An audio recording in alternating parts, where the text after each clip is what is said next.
Backsplash time!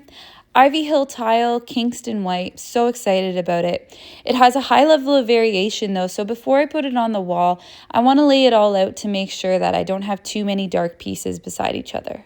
After prepping my workstation with plastic, I then run a laser line from one side of the countertop to the other to make sure that the first row of tile will be able to go across the whole thing without running into any issues of spacing between the countertop.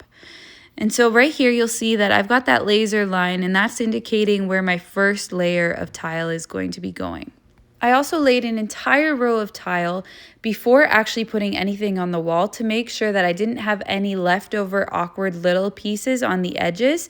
And so I was able to start with a 1/4 piece and a 3/4 piece along the wall, and that was perfect. Then where the stove went, I had to install little backer boards to make sure that the tile wouldn't slowly begin to slip as I stacked it on top of each other. You'll also notice that I chose to use a tile adhesive instead of a thin set mortar.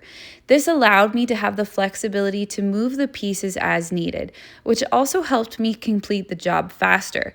Because here you'll see that I wasn't so worried about putting all the spacers in yet. I more just filled the wall and then I made the adjustments afterwards with the spacers. That really allowed me to continue on at a pretty decent pace. You may also notice that I'm not only just doing the wall with the tile adhesive, I'm also doing what's known as back buttering the tile. This ensures that it has a really secure adhesion to the wall, and I'm doing them in opposite patterns. I also continue to move the laser line up each level with me. Here you see that I'm doing one of those finicky cuts around the electrical box, and I'm so grateful for a wet saw. I would never try and attempt tile without it. Also, this is our second house that we flipped, and we first started our first house with a 1-year-old, and now we have 2 kids, and so doing renovations with children is great, but also a little bit challenging.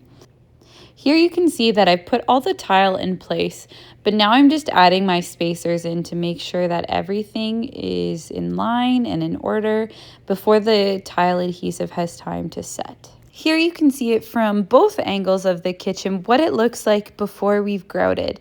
And so we leave this now for about 24 hours to dry before the finished product.